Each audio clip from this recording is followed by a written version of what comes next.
மிக கனமழை எச்சரிக்கை. நாளை பள்ளி மற்றும் கல்லூரிகளுக்கு விடுமுறை. 2 நாளைக்கு இடி மின்னலுடன் மழை வெளுக்கப் போகுது.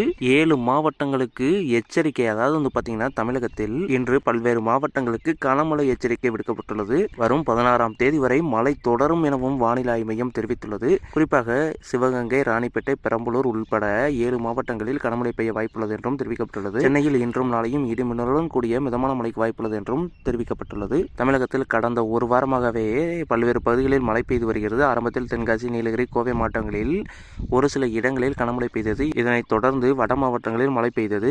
நேற்றும் தமிழகத்தில் பரவலாக மழை பெய்தது. ராணிப்பேட்டை, தஞ்சை, திருவாரூர், மயிலாடுதுறை, பெரம்பலூர், கிருஷ்ணகிரி, தருமபுரி, சேலம், விழுப்புரம், கள்ளக்குறிச்சி, மதுரை, திண்டுக்கல், தேனி என தமிழகத்தின் பெரும்பாலான மாவட்டங்களில் மழை பெய்தது. இந்த நிலையில் வரும் 16ஆம் தேதி வரை மழைக்கு வாய்ப்புள்ளது என்றும், சென்னையில் இன்று கனமழைக்கு வாய்ப்புள்ளதாகவும், இதனையடுத்து நாளை பள்ளி மற்றும் கல்லூரிகளுக்கு விடுமுறை விடப்படுமா என்ற கேள்வியும் எழுந்துள்ளது.